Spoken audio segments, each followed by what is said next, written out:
Hello friends, welcome to my channel. আজকে আমি আপনাদের পাবদা মাছ কেটে পাবদা মাছের রেসিপি তৈরি করে দেখাবো। এই রেসিপির জন্য সবার প্রথমে আমি 8 থেকে 10টে পাবদা মাছ নিয়ে নিয়েছি, দিয়ে ধুয়ে পরিষ্কার করে নিয়েছি। এবারে নিয়ে নিয়েছি কড়াই, মাছগুলো কড়াইয়ের মধ্যে দিয়ে দিচ্ছি। মাছগুলোর মধ্যে সবার প্রথমে দিয়ে দিচ্ছি পরিমাণ মতো লবণ, পরিমাণ মতো হলুদ গুঁড়ো।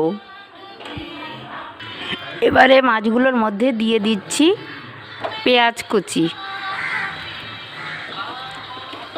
লঙ্কা কুচি।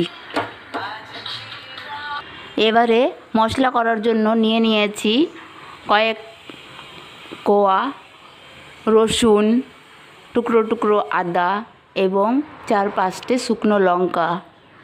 এবারে মিক্সির বাটিতে দিয়ে মশলা করে নিচ্ছি।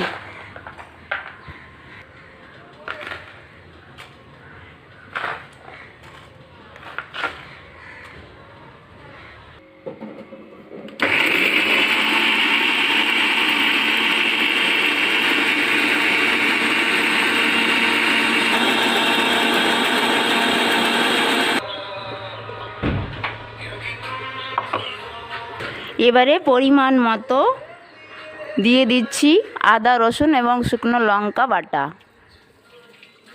দিয়ে দিচ্ছি 3-4টে তেজপাতা, দিয়ে দিচ্ছি পরিমাণ মতো সরিষার তেল,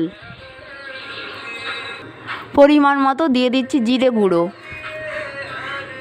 পরিমাণ মতো মৌরি গুঁড়ো। এবারে মাছ এবং মশলাগুলোকে হাতের সাহায্যে খুব সুন্দরভাবে একে অপরের সঙ্গে মিশিয়ে নিচ্ছি।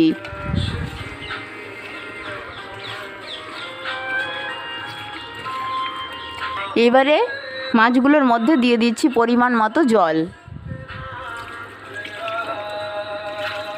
মশলা মাখানো মাছের কড়াইটা এবার গ্যাসের উপরে চাপিয়ে দিয়েছি। কিছু সময়ের জন্য মাছগুলোকে এবার ঢাকনা দিয়ে ঢেকে দিচ্ছি।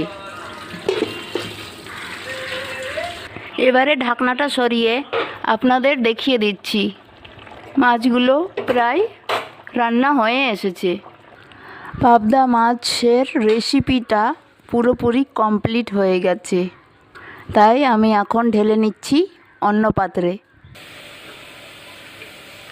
পাবদা ফিশ ফ্রাই রেসিপিটা আপনাদের যদি ভালো লেগে থাকে তাহলে আমার ভিডিওতে একটা লাইক দিয়ে চ্যানেলকে সাবস্ক্রাইব করে রাখুন। দেখা হবে পরবর্তী ভিডিওতে। এখনকার